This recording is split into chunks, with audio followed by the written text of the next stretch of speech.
সুবিধা হতো বুঝতে, আমি তাই একটু অসুবিধা হচ্ছে আর কি, আচ্ছা, এটা ইংরেজিতে পড়ি না তো। এটা হচ্ছে নৈতিক বিকাশ মানে মোরাল ডেভেলপমেন্ট এর প্রথাগত পর্যায়। আচ্ছা স্যার, বলছি স্যার। স্যার না, অ্যান্সার। স্যার আমার, হ্যাঁ স্যার বলছি।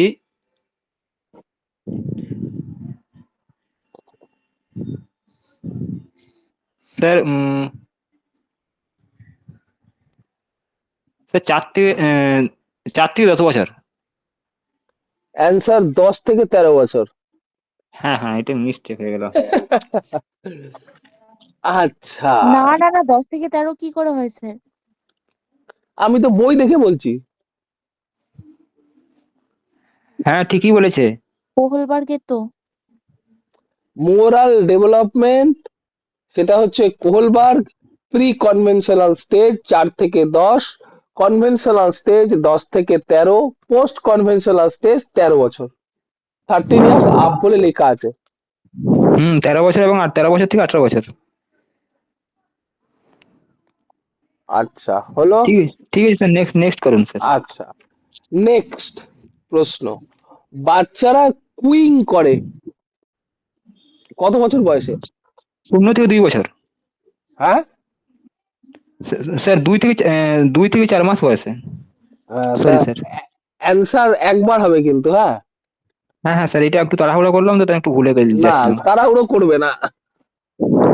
স্যার দুই থেকে আচ্ছা, দুই থেকে চার আচ্ছা, মাস বয়সে আচ্ছা, কুইং করে, আর চার হ্যাঁ, থেকে 6 মাস বয়সে ব্যাবলিং।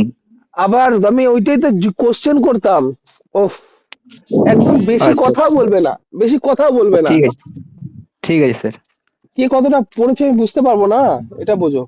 আচ্ছা, হুম। পায়েল ম্যাডাম, অবজেক্ট পার্মানেন্স বিষয়টা কি?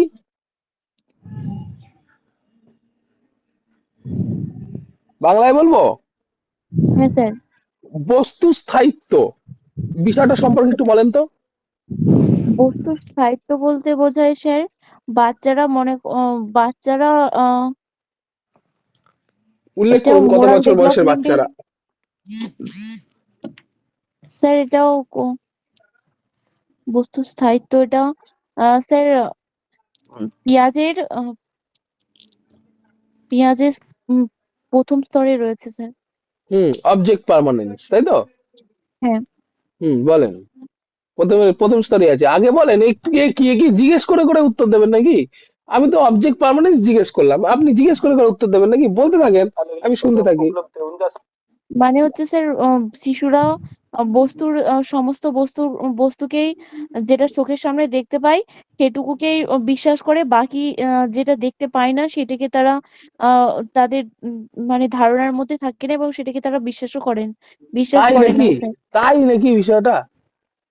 বিষয়টা হচ্ছে out of side out of mind. বিষয়টা তো তাই। আপনি কি বোঝাচ্ছেন আমাকে? যতক্ষণ স্যার চোখের সামনে থাকবে ততক্ষণ সেটার অস্তিত্ব আছে, আর যতক্ষণ নেই মানে চোখের সামনে থেকে চলে গেল মানে সেটা নেই এরকম। হ্যাঁ, এবার এবার তাও একটু ঠিক আসলো। ঠিক আছে, মানে বিষয়টা হ্যাঁ। হচ্ছে out of side out of mind. চোখের সামনে আছে তো বস্তুটা আছে, চোখের সামনে নেই তো নেই। হ্যাঁ স্যার। ঠিক আছে, তাহলে সর্বপ্রাণবাদটা কি আবার?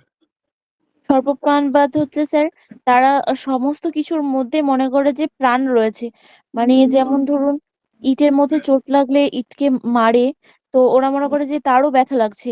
তো এই এই হিসেবে তারা মনে করে যে সবকিছুরই মানে প্রাণ রয়েছে, সজীব বস্তু।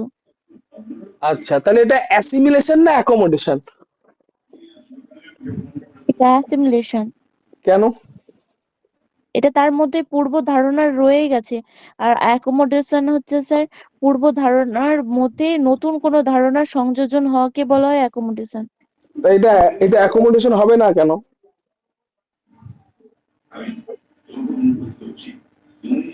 স্যার বলেন অ্যাকোমোডেশন, অ্যাকোমোডেশন হবে না। হবে তো, এটা অ্যাকোমোডেশন হবে না কেন? অ্যাকোমোডেশনে স্যার পুরনো ধারণাটা পরিবর্তন হয়। এটা পরিবর্তন হলো না?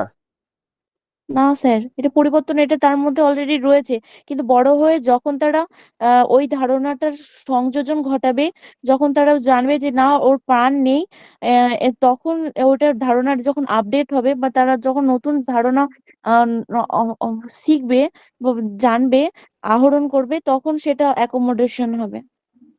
তাহলে এটা কি তখন সেটা, অ্যাডাপ্টেশন হবে? এটা তাহলে কি না অ্যাডাপ্টেশন না স্যার, হবে? তখন স্যার ইকুইলিব্রেশন হবে, ইকুইলিব্রেশন। বুঝতে পারলাম। তখন ইকুইলিব্রিয়েশন হবে। এই শ্যামল ঠিক বললো। তার মানে হ্যাঁ বাংলায় কি? ম্যাডাম বুঝতে পারছি, সাম সমতা, সা- হ্যাঁ সাম্যাবস্থা যেটা। সাম্যাবস্থা। হুম। বুঝতে পারলাম। হ্যাঁ। আচ্ছা, তাহলে বিল্ডিং ওইটার ক্ষেত্রে ব্লক, কি হবে স্যার? তাহলে ওই অ্যাসিমিলেশন হবে না অ্যাকোমোডেশন হবে? ওইটার ক্ষেত্রে তো ইকুইলিব্রিয়াম হবে, সমতা বা না না স্যার, সাম্যতা। তাহলে এই যে সর্বপ্রাণবাদটা, সর্বপ্রাণীবাদেরই তো অ্যান্সার চলছে। না সর্বপ্রাণবাদটা অ্যাসিমিলেশন হবে না অ্যাকোমোডেশন হবে? আরে ওইটাই তো ইকুইলিব্রিয়াম হবে, সমতা রক্ষা। আপনি মনে হয় বই পড়েননি, বইয়ে মনে হয় ইকুইলিব্রিয়েশন পড়েননি। আর আপনার আপনি যে তো বই পড়েছেন অ্যাসিমিলেশন আর সেগুলোতে, অ্যাকোমোডেশন দুটো অপশন বললেন। হ্যাঁ তো আমি অপশন বললাম বললাম অ্যাকোমোডেশন, কিন্তু, আপনি বললেন ও অ্যাকোমোডেশন হবে না কেন? আচ্ছা, তাহলে শ্যামলকে তো আমি নাই বলতে পারতাম, শ্যামল তো উত্তর করে দিল। শুনুন ম্যাডাম, যারা জানে তারা উত্তর করতে পারবে। বুঝতে পারলাম। ওটাই। যারা জানে তারা পারবে, কোশ্চেন শুনেই হ্যাঁ বুঝতে স্যার। পারবে যারা জানে। ঠিক আছে। আর আরেকটা কথা আপনাকে, আপনি কি ইকুইলিব্রিয়ামটা জানেন না এটা শুনলেন আজকে প্রথমে? না স্যার, বাংলায় জানতাম, সামান্যীকরণ জানি। সামান্যীকরণ, আচ্ছা, ইংরেজি বাংলায় অসুবিধা হচ্ছে তাই তো? অসুবিধা নয় স্যার, আপনি ওইভাবে অপশনটা দিলেন যে এটা অ্যাসিমিলেশন বলবো না অ্যাকোমোডেশন বলবো, তো আমি এই দুটোর বেসিসে বলেছিলাম। আচ্ছা, আপনি বলেছিলেন তো, তা ওই ওই জায়গায় শ্যামল উত্তর দিয়েছে, ঠিক আছে তো? শ্যামলের উত্তরটা পছন্দ হলো তো? স্যার আমি আর্গুমেন্টে যেতে চাই না, এটা স্কিপ আচ্ছা, করুন। ঠিক আছে, ঠিক আছে। জেনেটিক এটা তো শ্যামল এপিস্টেমোলজি, দাদা বললো যখন ওই ঠিক ধারণাটা আছে, আর্গুমেন্ট পরিপক্ক দরকার হয়ে নেই। যাবে। আবার বললেন, এই মাত্র বললেন আর্গুমেন্টে যাবেন না, আবার আর্গুমেন্টে যাচ্ছেন, ছেড়ে দেন। জেনেটিক এপিস্টেমোলজি বলেন বিষয়টা।